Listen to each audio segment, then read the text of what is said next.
Marilah penyuluh agama Islam bersatu berjuang bersama, berdasarkan Al-Quran dan tuntunan sunnah, membimbing umat untuk menggapai hidayah. Bismillahirrahmanirrahim. Assalamualaikum warahmatullahi wabarakatuh. Alhamdulillahi rabbil alamin, wassalatu wassalamu ala asyrafil anbiya'i wal mursalin, sayyidina wa maulana Muhammadin wa ala alihi wa ashabihi ajma'in. Yang sama-sama kita hormati Bapak Wakil Bupati Majalengka, Bapak Karsono T. Mardiana, Bapak Kadinsos, Bapak Camat Jatiwangi, dan juga dari Kementerian Agama Majalengka, yang tidak juga saya lupakan pimpinan dari Rumah Tuli Jatiwangi, Habib Puji, beserta jajaran pengurus, serta teman-teman sekalian yang saya hormati. Satu hal yang sangat membahagiakan kita pada kesempatan siang hari ini di bulan Ramadan, di bulan Al-Quran, kita dari berbagai latar belakang, baik itu profesi maupun lainnya, dipertemukan di Rumah Tuli ini. Al-Quranlah yang mempertemukan kita. Terlepas dari kelebihan, kekurangan, terlepas dari apapun latar belakangnya, Al-Quran itulah yang mempertemukan kita. Dalam kesempatan ini, terlebih dahulu saya ingin menyampaikan terima kasih kepada Bapak Wakil Bupati yang telah memberikan motivasi dan dorongan sebagaimana kita dengarkan tadi. Begitu juga dengan teman-teman yang ada di Rumah Tuli Jatiwangi yang selama ini menjadi mitra kami dalam penyusunan pedoman membaca dan menulis Al-Quran dalam bahasa isyarat.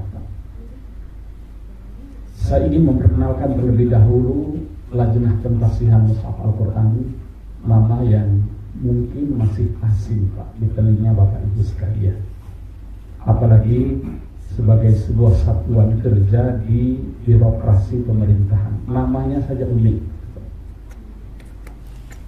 Lajnah Pentasihan Mushaf Al-Quran atau yang sering kita singkat LPMQ itu adalah unit atau satuan kerja setingkat eselon 2 di Kementerian Agama Pak.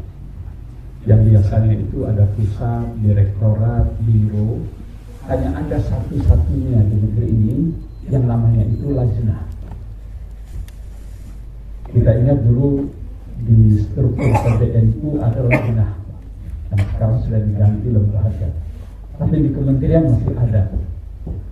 Karena memang lembaga ini sudah lama ada di Kementerian Agama sejak tahun 50-an. Yang sejak awal itu diserahkan tanggung jawab untuk memastikan pada bulannya, untuk memastikan agar mushaf Al-Quran yang beredar di tengah masyarakat ini tidak ada salahnya, sekecil apapun.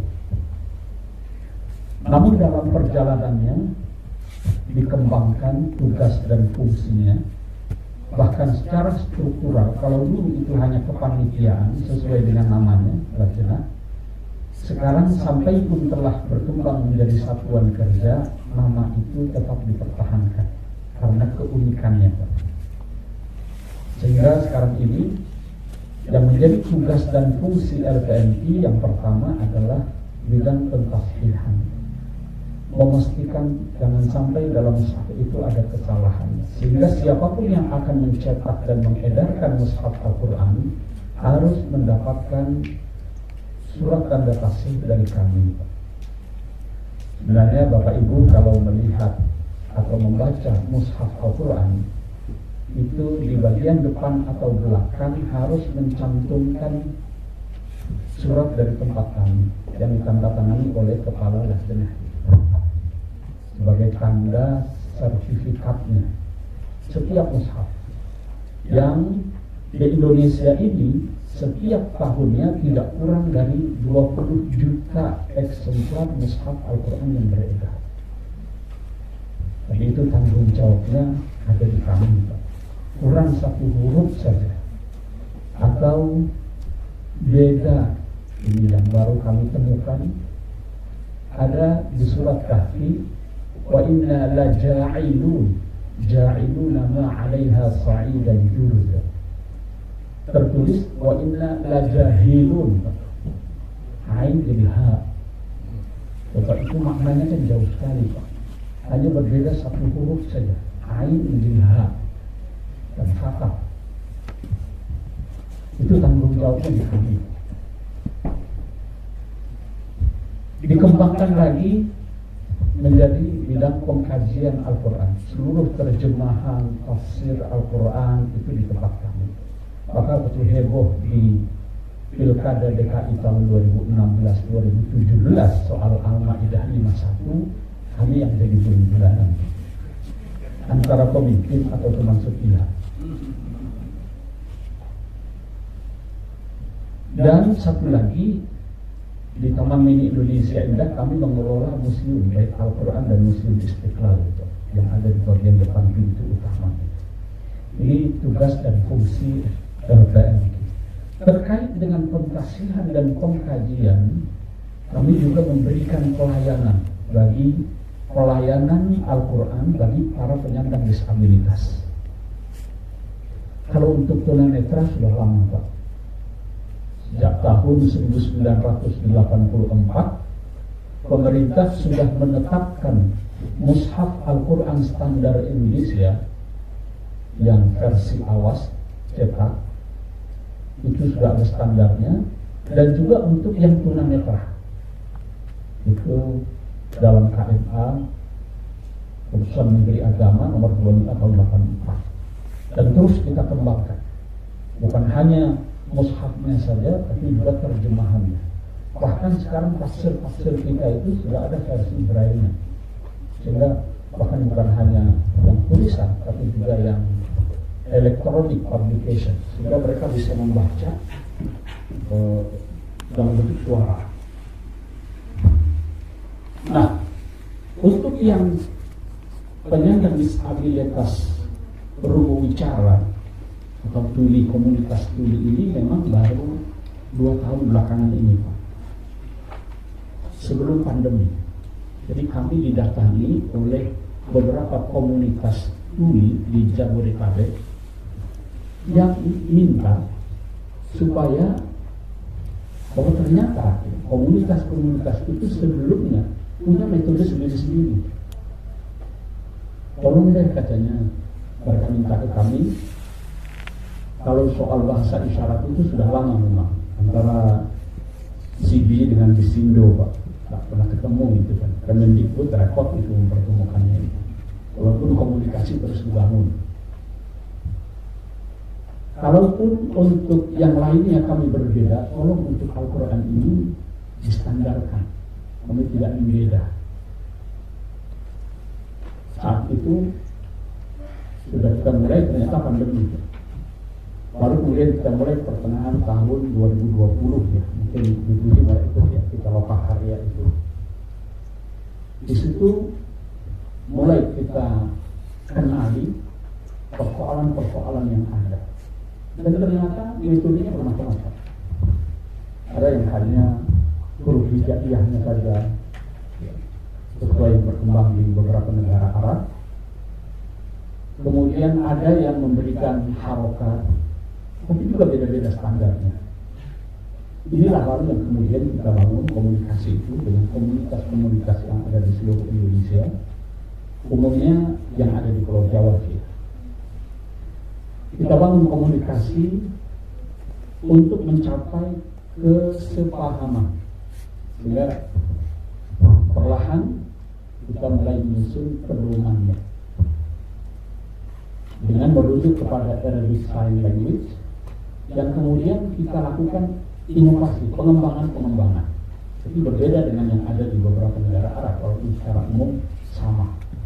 Memang uniknya ini untuk Al-Quran bahasa isyarat, kalau yang kita biasa pakai makhorijul hurufnya memang itu kita dapat dari sana ya, secara musyafahah. Kalau yang bahasa isyarat ini memang kalau musyafahah itu kan yang kita baca ini sesuai yang dibaca oleh Rasulullah di depan malaikat Jibril, begitu. Tapi kalau untuk bahasa isyarat ini terbalik, Pak. Malaikat yang kita paksa untuk memahami. Karena kita buat bacaannya dulu dalam isyarat, lalu malaikatlah yang kita paksa untuk memahami. Nah, oleh karena itu terbuka pengembangan itu, dan alhamdulillah teman-teman komunitas studi di berbagai wilayah cukup kooperatif. Di antara yang terdepan ini adalah Rumah Tuli Jatiwangi. Dan saya mohon maaf baru kali ini adik berkunjung ke sini, walaupun teman-teman dari LPMT sebelumnya sudah ada yang pernah ke sini. Jadi sejak tahun lalu kita rumuskan pedoman itu bersama dengan Pak Bupati. Saya seringnya hanya buka ikut sebentar, sehingga sampai sekarang hidayahnya jadi saya tidak hafal. Apalagi kalau sudah ada 2 harokat, 4 harokat, 6 harokat itu saya sendiri tidak hafal itu ya. Secara perlahan pedoman itu mulai disepakati oleh komunitas-komunitas itu, dan cepat adaptasinya, termasuk di Jatiwangi ini saya kira. Di Kediri, di Gresik yang sudah kami kunjungi, terus bergulir kita sosialisasikan. Dan setelah nanti kita akan terbitkan, memang sekarang dalam penyempurnaan ya, pedoman itu. Setelah nanti kita terbitkan dan regulasinya juga nanti kita akan masukkan dalam keputusan Menteri Agama terkait mushaf Al-Quran standar. Jadi mushaf Al-Quran standar kita ini baru 3, Pak. Mushaf standar Utsmani, Osman Utsmani yang umumnya digunakan. Lalu ada mushaf Qodjok itu yang Bahriyah, tidak begitu populer. Lalu yang ketiga mushaf Al-Quran Braille. Nanti kita akan tambahkan satu lagi untuk mushaf Al-Quran bahasa isyarat. Ini akan masuk dalam regulasi keputusan Menteri Agama. Yang kita harapkan itu bisa mengikat komunitas-komunitas dalam pembelajaran Al-Quran sesuai dengan yang diharapkan oleh teman-teman tuli. Jadi kami ini hanya memfasilitasi saja, jadi yang menyusun mereka, sehingga kita berharap mushaf itu nantinya adalah milik mereka, walaupun tidak mudah bagi kami untuk mempertemukan kelompok-kelompok itu, Pak. Sensitivitasnya tinggi sekali, bahkan ada yang tidak mau ikut ya, tapi tidak apa-apa, perlahan mudah-mudahan bisa diterima secara lebih luas, secara lebih meluas oleh komunitas-komunitas tuli itu. Dan setelah kami banyak berinteraksi dengan mereka, ternyata persoalannya bukan hanya pada baca tulis Al-Quran dan bahasa isyarat, termasuk juga pemahaman konsep-konsep keagamaan. Bagaimana memahamkan mereka tentang konsep ihsan.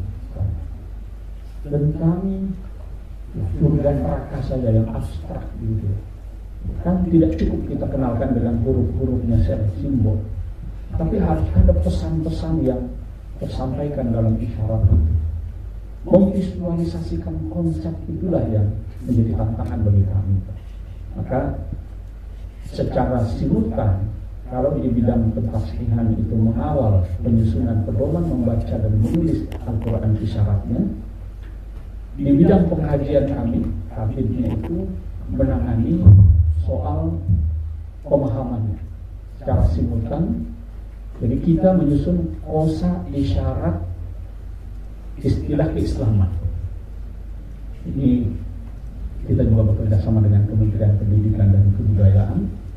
Jadi kosa isyarat keislaman yang nantinya kita harapkan ada juru bahasa isyarat keislaman, sehingga bisa mengisi misalnya masjid-masjid, paling tidak masjid raya, masjid agung, yang menyediakan khutbah dan terjemahan khutbah dalam bahasa isyarat. Itu kita sudah koordinasi juga dengan Pusdiklat di Kementerian Agama, karena kita di bawah satu payung Badan Litbang dan Diklat Kementerian Agama, untuk nantinya melatih para penyuluh kita, ya, para penyuluh agama Islam untuk bisa